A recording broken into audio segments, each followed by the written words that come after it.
So once again, welcome to all of you and the people who are also joining online on our every Sunday discourse.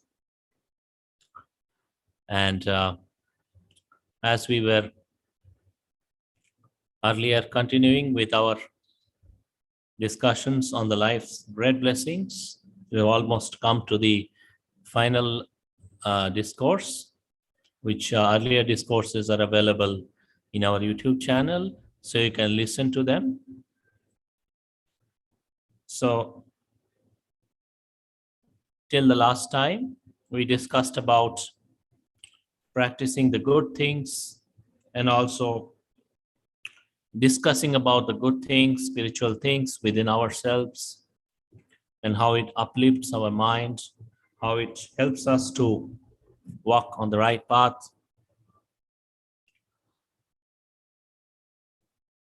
And then Lord Buddha is saying here in this Mangala Sutta, Discourse on the Great Blessings, if anyone has reached to this level, so starting at the beginning, we started with not associating with unwise people, associating with wise people, developing good friendship, giving up the bad friendship. We started with that.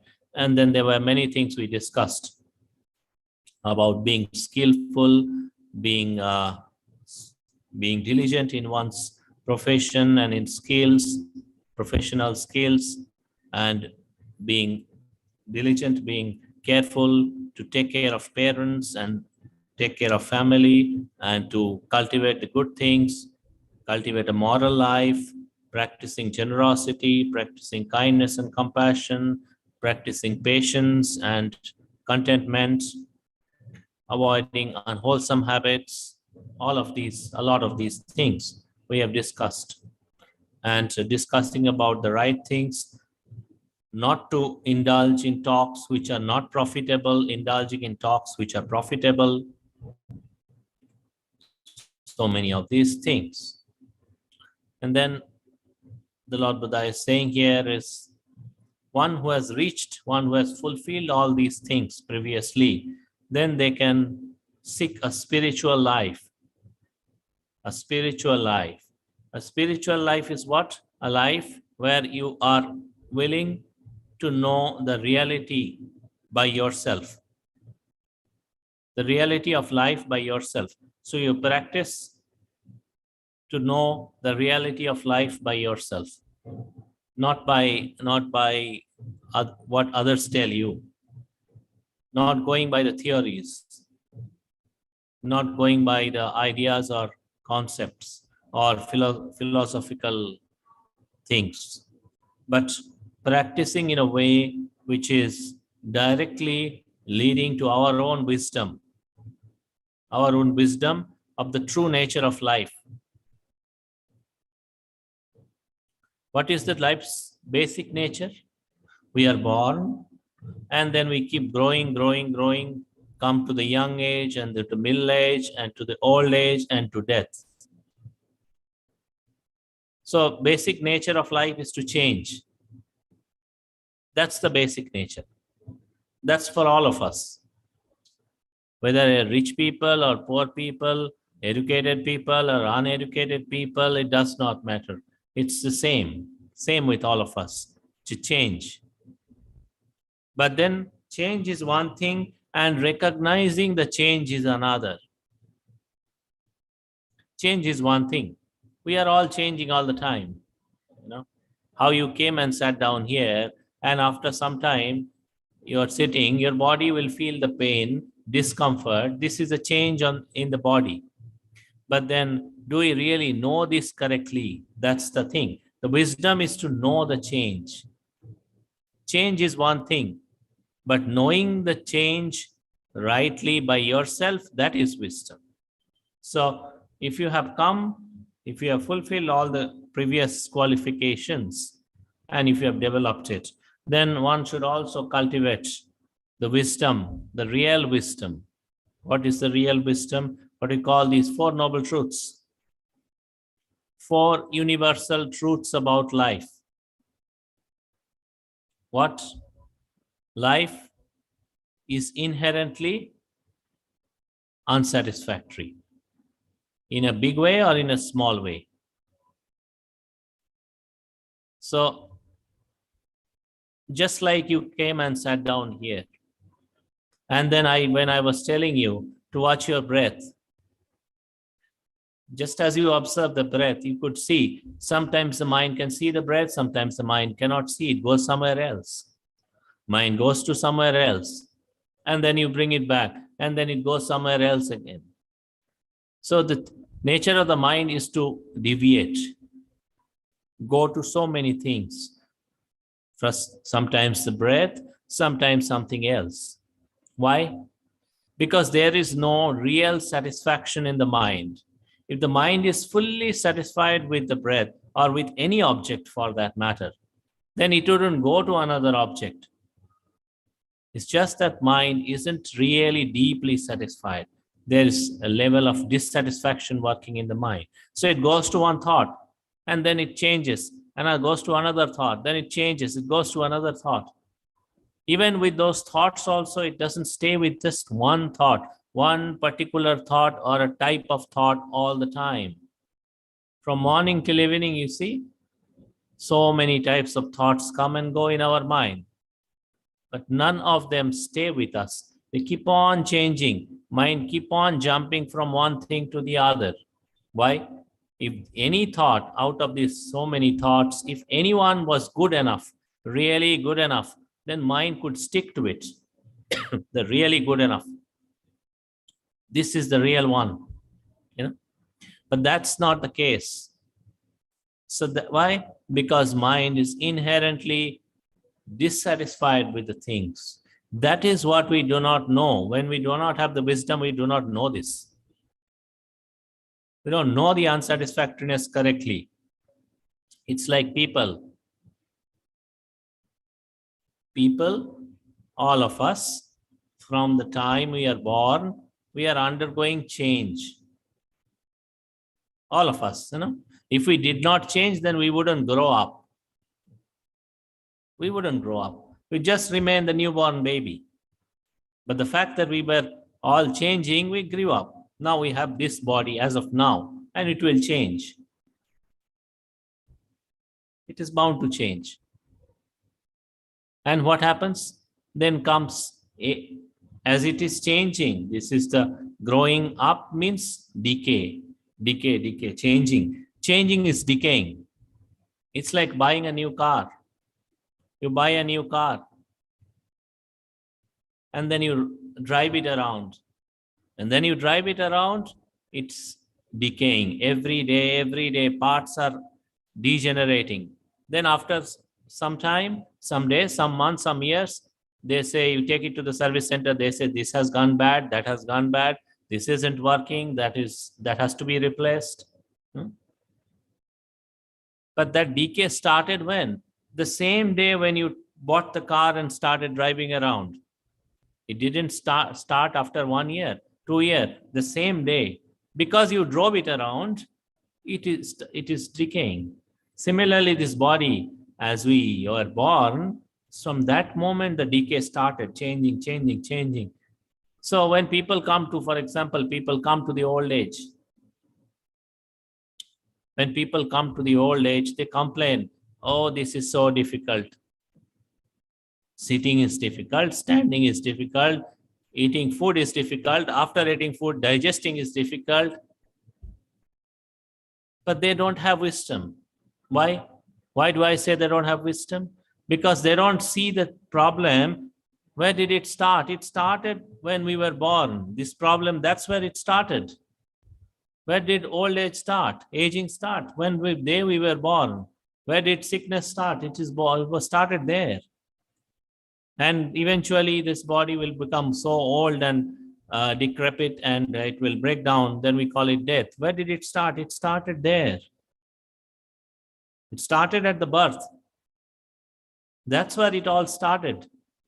So if you have to cry, somebody dies, and if you have to cry, don't cry when they die.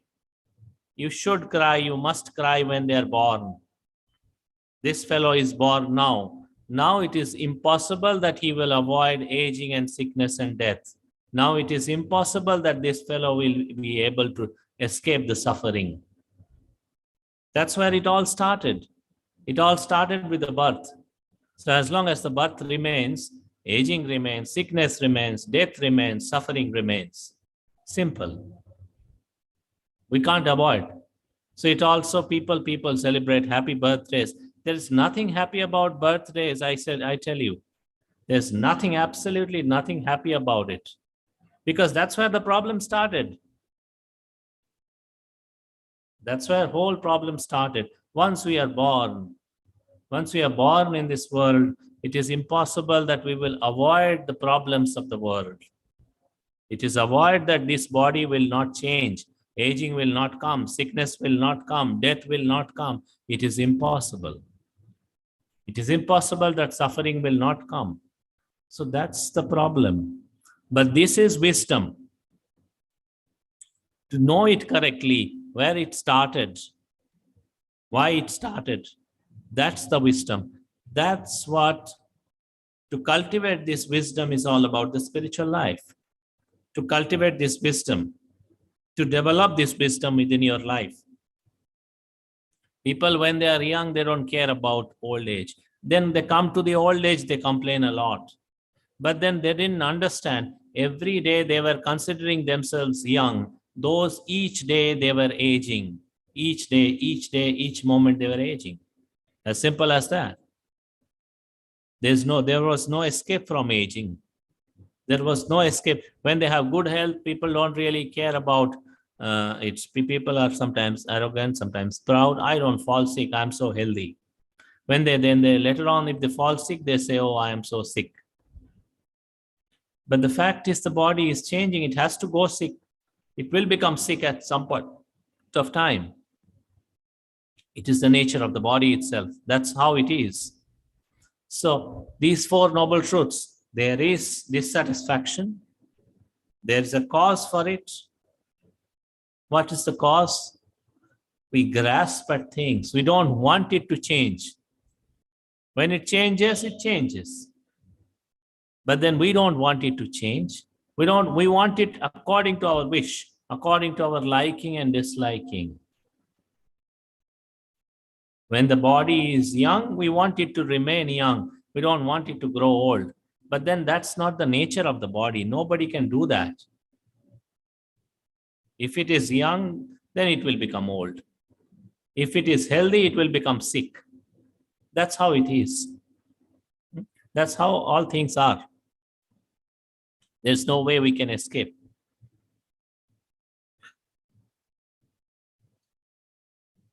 So knowing this correctly, that's how the wisdom is all about.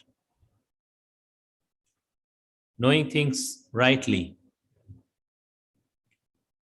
So that's where the suffering starts. We don't want it to. We don't want to cling on to certain things, either through when we like certain things or when we dislike certain things. We want to cling on to them. What we like, we cling on to them saying it should remain like this. What we don't like, we cling on to them saying, why did it change? It should not change. Both ways we suffer. That's where the suffering starts. Body is supposed to change. Nobody can stop that. But that's fine. That's perfectly fine. When we have the wisdom to know that body is supposed to change, it has changed. One day it was very young and then it came to the middle age. Now it has come to the old age. Now the death is about to come. When we recognize the truth correctly, then we have no problem. Then there is no suffering. But when we do not want to recognize the truth, we want our liking and disliking, our wishes, then that's the problem. Change is not the problem. People say change is the problem. Change is perfect. Change is perfect because change is everywhere. All things. Look at the lives of people. Each one. What is there which does not change? Nothing. You fall asleep. If you feel sleepy, you go to sleep. But you have to get up at some point of time. You can't be sleepy all day, all night. You feel hungry, you eat. And then again you feel hungry. It's a change. Change in the nature of the body and in the nature of the mind. As simple as that. That's not the problem. Problem is we don't want to acknowledge the change. That's where the problem. We want the world to go by our liking or disliking. Our likings and dislikings are one thing. The nature of the world is another. The nature of the world is impermanent. That doesn't become permanent just because we like it or we don't like it. So our liking and disliking, it doesn't, the nature of the world, the laws of the world doesn't care. So what we can do is tune our likings and dislikes, give up our likings and dislikings and tune our thoughts according to reality. This is what the noble truth. There is suffering, there is a cause. When we don't want it to change, we struggle with it. Then when we give up the struggle, we truly, wisely acknowledge deeply within our hearts that this is the nature of all things. There is no need to struggle. It is impermanent. When it changes, it becomes unsatisfactory, but I don't need to fight with it. There is nobody to control this. It's just a changing phenomena. This body is, we say our body, we keep on saying this all the time. For conventions, it's okay. For conventions, it's okay to say our body. But is it really our body? Are we really the owners of this? Are we really? If I am the owner of this body, I can say, no, I can dictate terms. I can say this body should remain like this and shouldn't change. Aging wouldn't come. Sickness wouldn't come. If I sit in one posture for 1 hour, 2 hours, 3 hours, my body wouldn't pain. Can I do this? Can you do this? Can anyone do this? That's the question. Are we really the owner of this? Is there an owner here? There isn't anyone. It's just this body, material phenomena, just this mind, mental phenomena. Like a flowing river, it keeps on flowing. But the problem is it keeps on flowing with ignorance, not with wisdom, not with the right understanding. That's the problem. So our wisdom is what, when it flows, but flows in the right direction, our wisdom. Then whatever it is, we are at ease. If it is good, we are at ease. If it is not good, we are at ease. If it is healthy, we are at ease. Good health, I keep saying this. Good health is as normal as sickness, or should I say, sickness is as normal as the good health. Good health is here in this body. Sickness is also here in this body. Why sickness? Because the body changes. Sometimes we eat something, we can't digest. Sickness comes. Sometimes from the air or weather, say for example, COVID. It's an airborne disease. From air it comes. We are falling sick. Sometimes because of certain mental stress or certain kind of mental states, psychosomatic diseases. Sometimes we have done things which aren't appropriate, which aren't proper. Wrong actions. Because of that also, body can fall sick. So because of these various conditions, body can fall sick. But the sickness is as normal as the good health. Most people will struggle with this word, but that's how things are.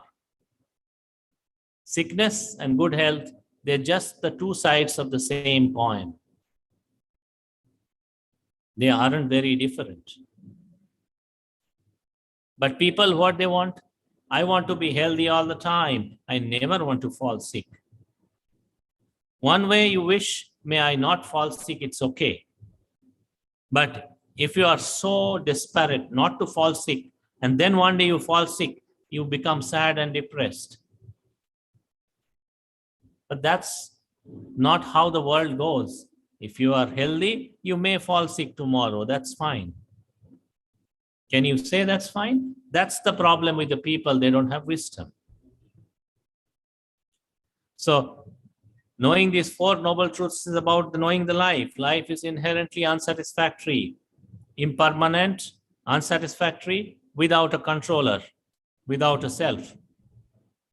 And then we grasp at this through our liking and disliking. That's why we suffer. When we give up the grasping, then our suffering comes to an end. And there's a way to reduce and ultimately eliminate this grasping, this craving.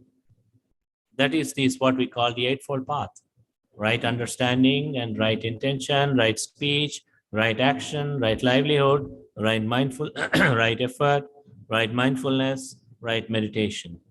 So this is how we develop the wisdom about true nature of our life.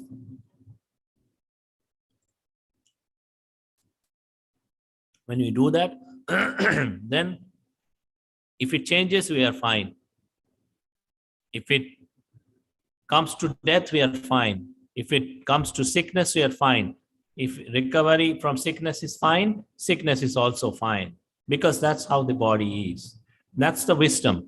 But most people don't have that. That is what most people lack, and that is why people suffer. Not knowing the nature of this body, not knowing the nature of this mind. Mind goes here, mind goes there. As you were, some of you came earlier and you were meditating, and then when you were trying to meditate, your mind sometimes stays with the breath, sometimes it does.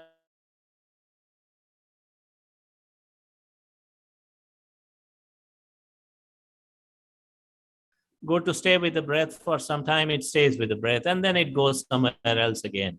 It feels dissatisfied again.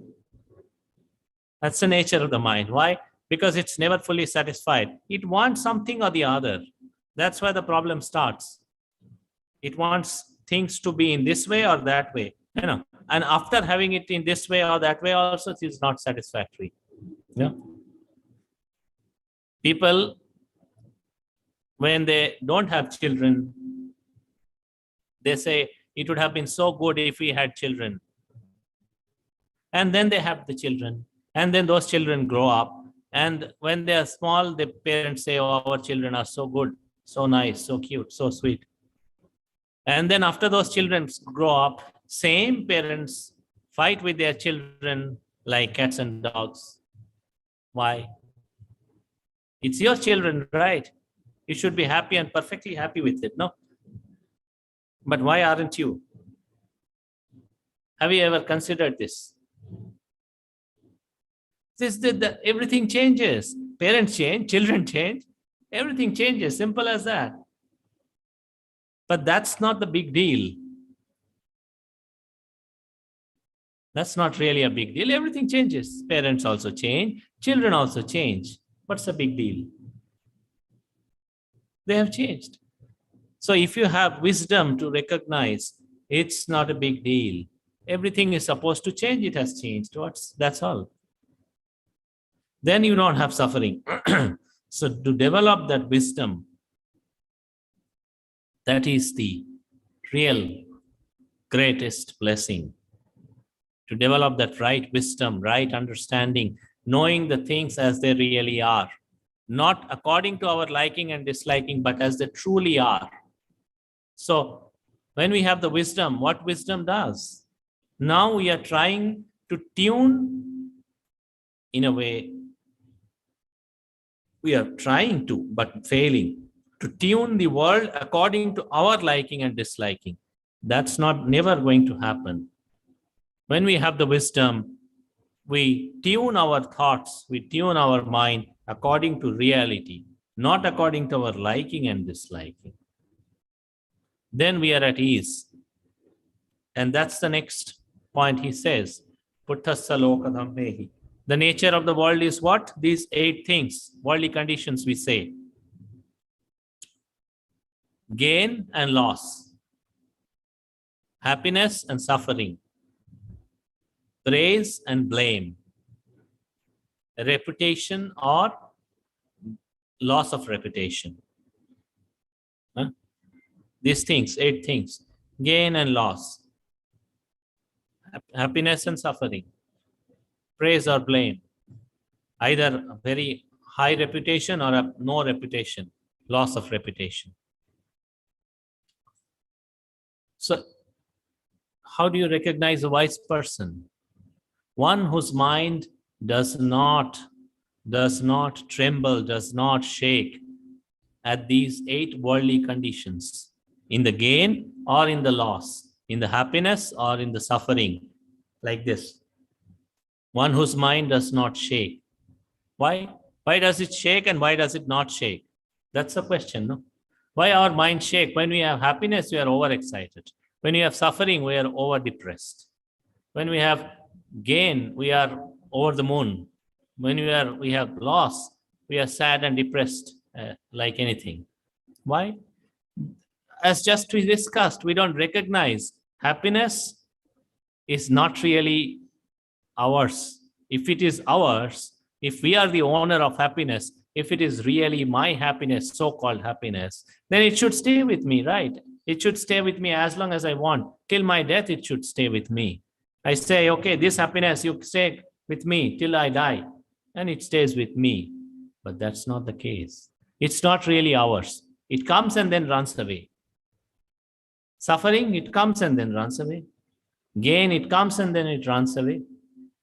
Loss also comes and runs away. They have the nature of running away.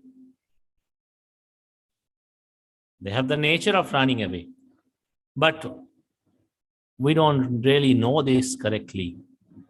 We don't know this correctly. When the happiness comes, we say, you must stay. Then it runs away. Then we are sad. When the sadness comes, then we say, why did you come?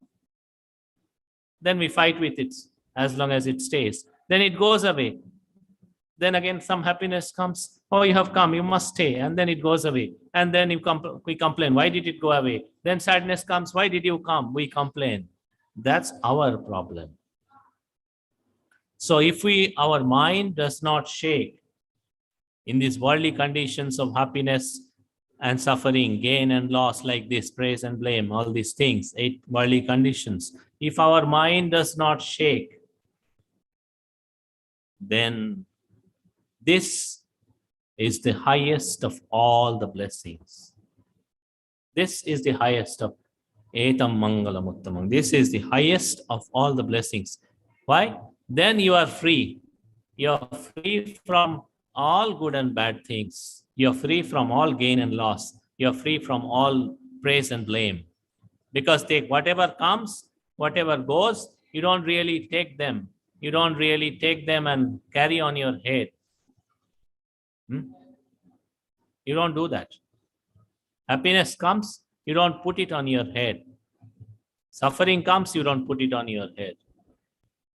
That's the highest blessing. Then your mind is at ease all times. All times. So this is the highest of all blessings. So all these 38 types of blessings.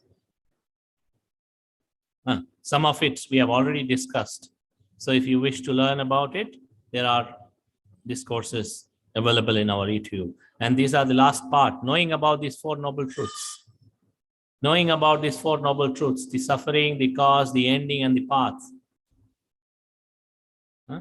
And to practice a spiritual life. So why do we practice spiritual life? To know the ultimate realities of life, know these universal truths, that there is unsatisfactoriness, unsatisfactoriness as a cause. We can make an end of our unsatisfactoriness. We can be perfectly free from unsatisfactoriness. And there is a way to end our unsatisfactoriness.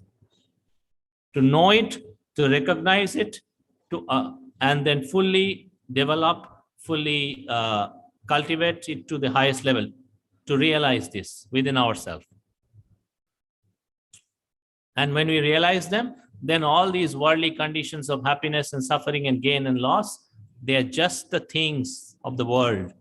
They're just the things of the world. They are not really ours. We don't take them as ours. We don't put it on our head. And when they go away, when they run away, we don't feel sad or dejected. That's the highest of all the blessings.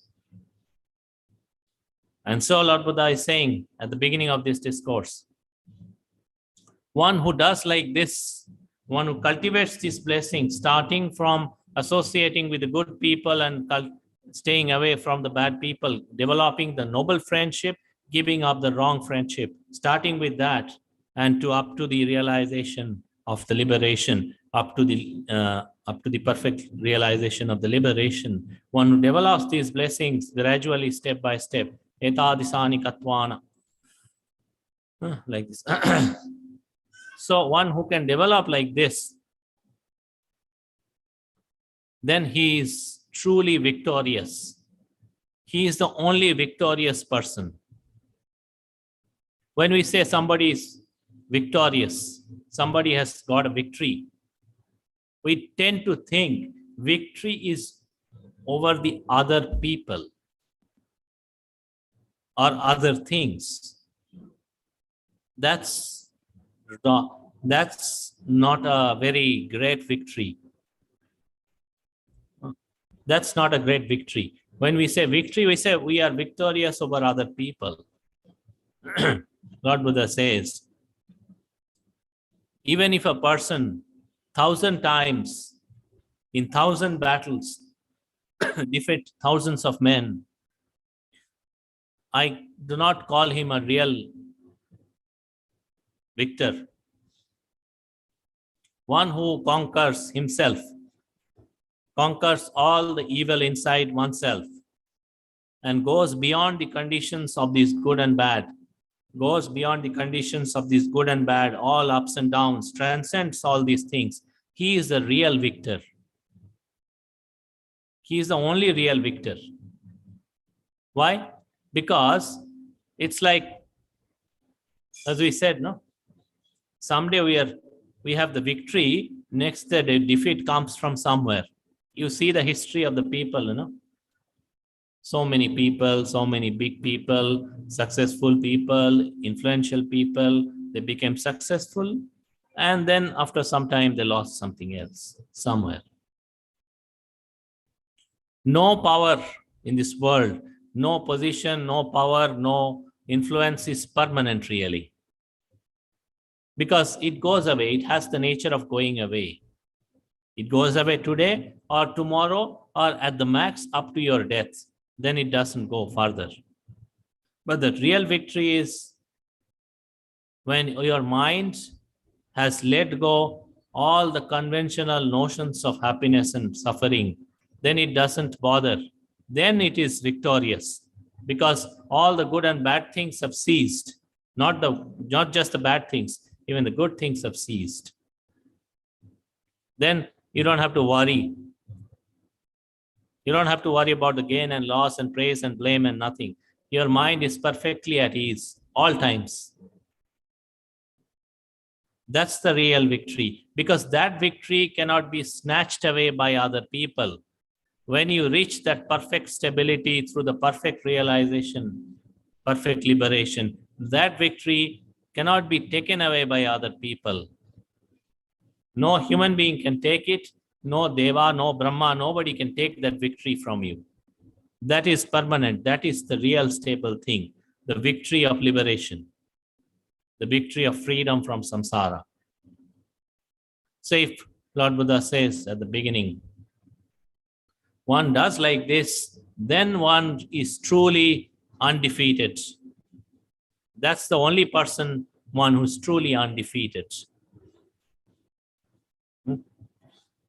So this is about the life's great blessings.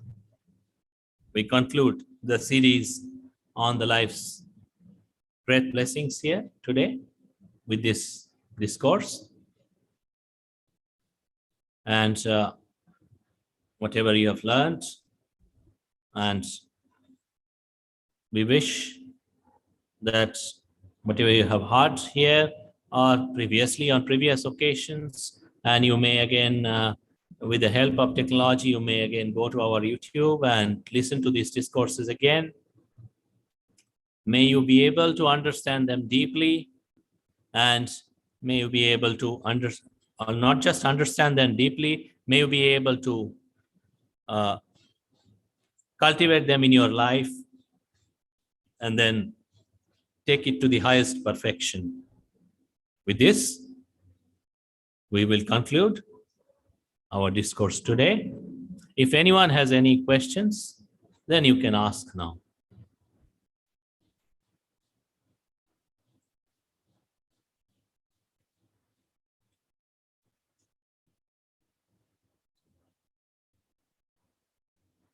Somebody has a question, I guess, online. How to tolerate the mind-blowing pain while passing through the process of death. So somebody is asking how to bear with the pain, especially at the time of death. First of all, it's unnecessary to worry too much. Oh, my death will be extremely painful. Maybe your death will not be so painful. Who knows? If you have lived a righteous life, if you have lived a noble life, wise life, truly noble and wise life, maybe your death will not be so painful. Maybe. I'm saying, and even if it is, for such people also at times, it can be painful. We don't know. We don't know.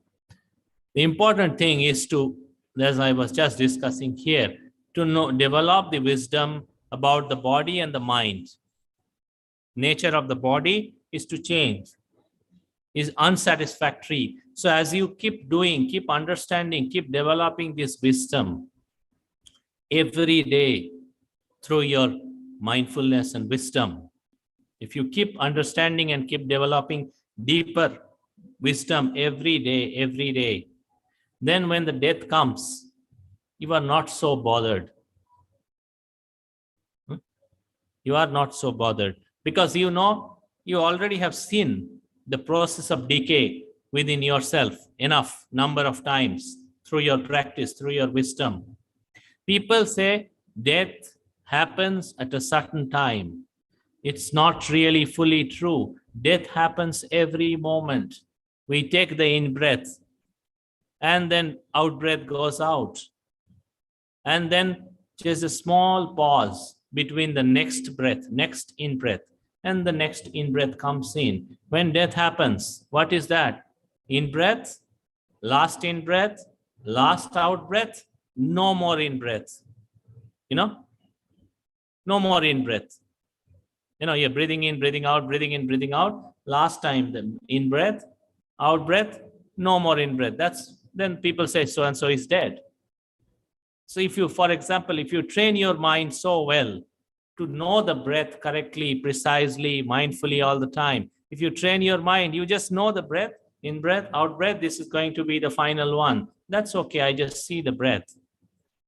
I just see the breath.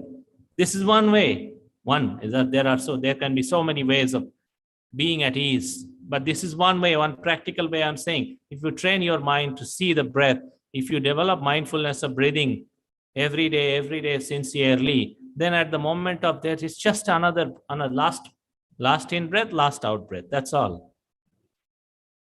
This is one way. And then every day as you develop the wisdom, knowing about impermanence, about the body, about the mind, through your practice, through your meditation, then you see the decay every day. Decay happening every day. Then when you see the decay happening every day, you see this is just going to be another phase of decay, which is the breakup of this body. So then also you are at ease. You don't break your head. Pain is pain. That's how when we train our mind, when we practice the meditation, we train our mind to see the painful sensations and the pleasant sensations as they are. As they are. We don't necessarily generate liking or disliking. We cut down on our liking and disliking with regard to the pleasant or unpleasant sensations with the body or pleasant or unpleasant feelings in the mind. That is how we meditate, by letting go. So if you train your mind to let go of the bodily sensations or the mental feelings, if you train like this every day, so then at the moment of death, it's just another painful sensation. If it is so painful, if you're saying that if it is so painful, it's just another painful sensation. But your mind has been so well trained, it just sees it as a painful sensation, but it's not going to grasp. It's like this. So there are so many ways But that's all comes with how we live now, next moment, every day, how we live. We live rightly or not. These things, I must tell you, is not going to automatically happen at the moment of your death. You are not going to automatically develop mindfulness, not going to understand the in-breath and out-breath, not going to understand the real nature of these painful and pleasant or unpleasant sensations, that they're all changing, they're all impermanent. You're not going to automatically understand all these things if you don't live your life mindfully and wisely and righteously. Then all these things not going to come to you at the moment of death. Then it is useless to think, how am I going to avoid the pain of death at the last moment? But if you live it wisely, correctly, mindfully, properly, then you don't need to worry about it. It's just like another moment, another bodily phenomena, another mental phenomena. Nothing big, no big deal. So it all depends how we train our mind every day, or we don't train our mind at all. See? So that's how we can tackle. There is no magic about it.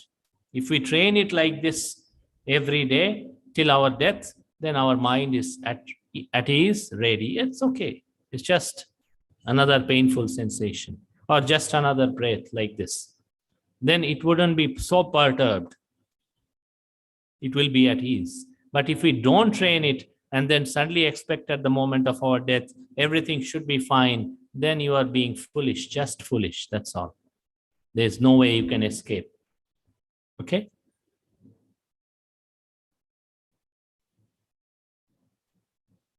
So that's the question was asked online. Anyone has a question here?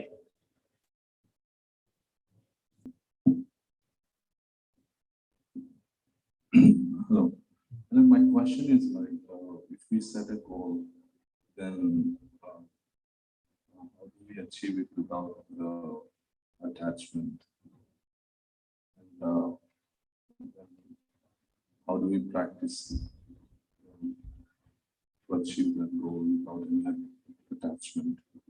Because goal setting and achievement is like penetration, like we have to go through stages. So how do we detach and also penetrate? Okay. So when you set a goal, you must understand anybody, even when the students are studying, they should have some goal. They should try to do well in their studies. If you are in a job, you should try to develop skills so that you get better in your job. So these are certain things you have to do, and there's nothing wrong about it. But the thing is, people become unnecessarily obsessed with their goal. Okay?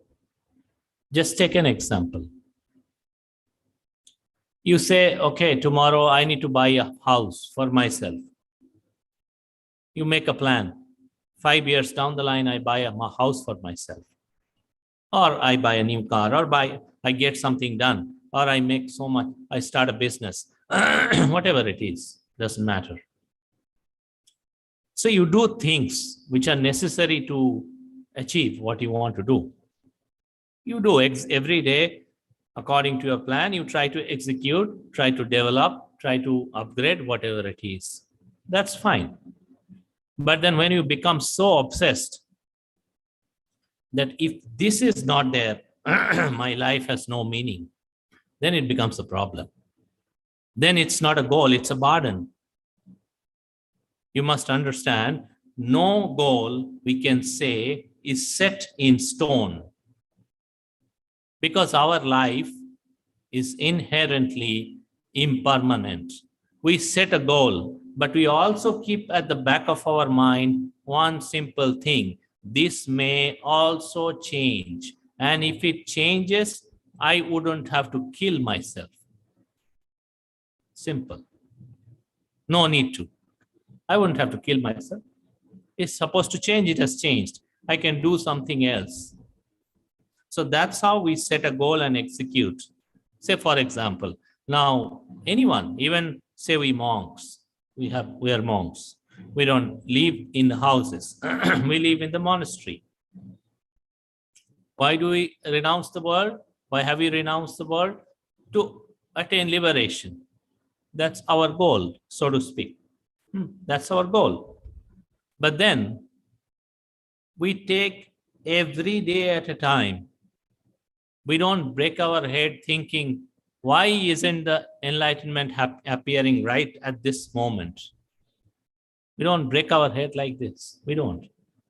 We take every day whatever practice we can do at a time, every day, each day at a time, our spiritual practice. So each day, if we make a progress, some progress, surely we are going towards the goal. There's no doubt about it. But then so it is important that you should have consistency in your effort, consistently doing it. That's the secret of the success, whether in the material life, when the spiritual life, consistency. Keep doing. But then along with that consistency, you should also do free from obsession. So if the monks, then all the monks start thinking, oh, we are still not enlightened. Oh, it's been so many days and months and years, and my life is ruined. Then whatever chance they have, that also will be ruined.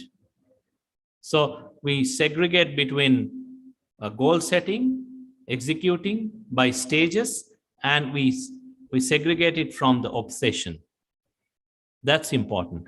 And we also keep as I said, at the back of our mind, this may also change. If it changes, it is not the end of my life. There is something better I still can do.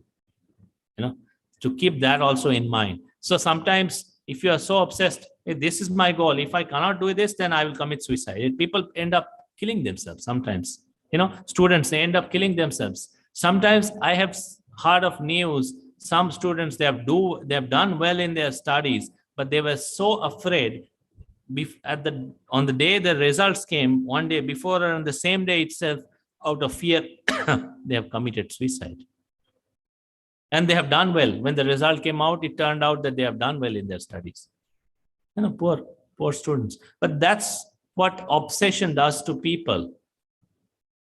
It destroys even the good things. Even the good things, it destroys. So we need not be obsessed. We should do the goal, but we shouldn't be obsessed. And we should also keep an idea of change in our mind all the time.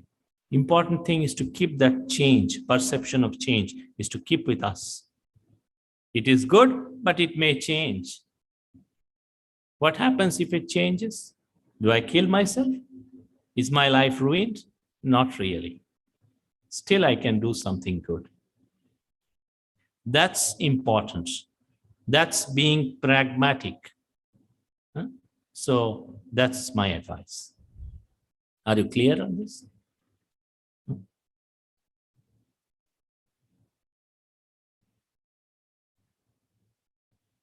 Okay.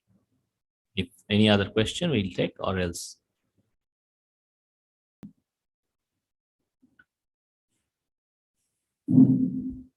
As the topic has raised up for liberation for the household people walking the spiritual path.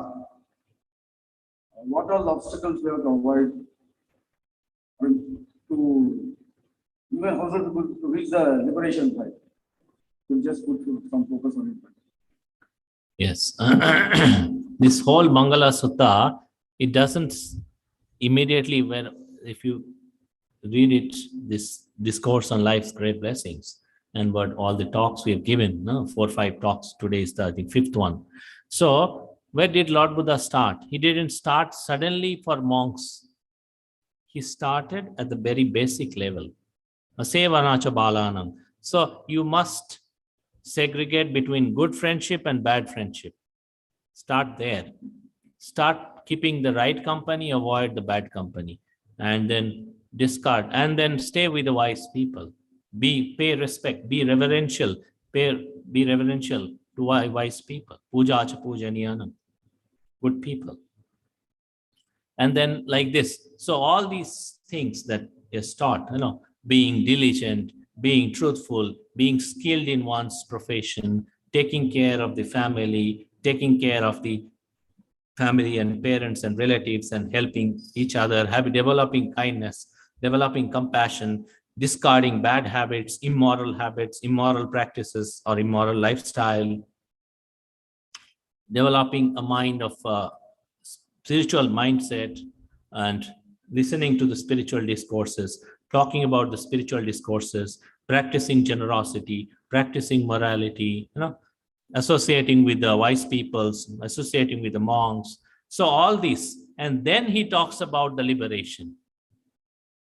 So if you have done all these things properly, automatically you are making progress in your spiritual life. So liberation does not appear in isolation. If somebody is not good with their own parents or relatives or husband or wife or children or father or mother or their friends, if they are not kind and compassionate or good, or they are having a lot of bad habits or wrong practices or wrong views, then suddenly they cannot go to liberation. So it goes step by step. So this whole discourse on life's great blessings, so it's all you can listen.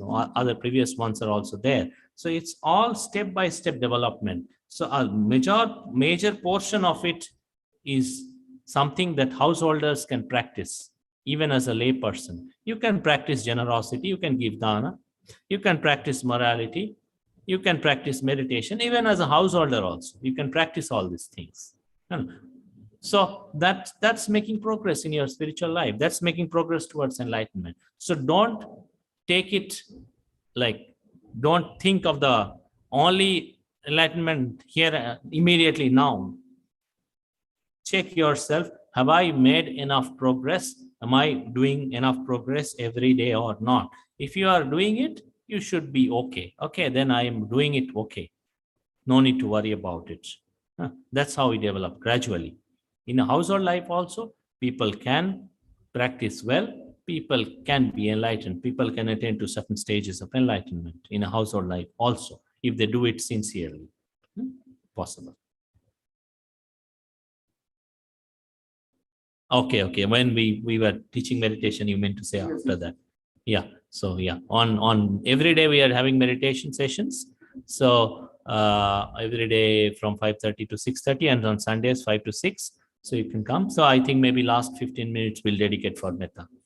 We'll do that, surely. So then we'll conclude today's discourse with the chanting of metta. Loving kindness, radiating loving kindness and goodwill to all living beings.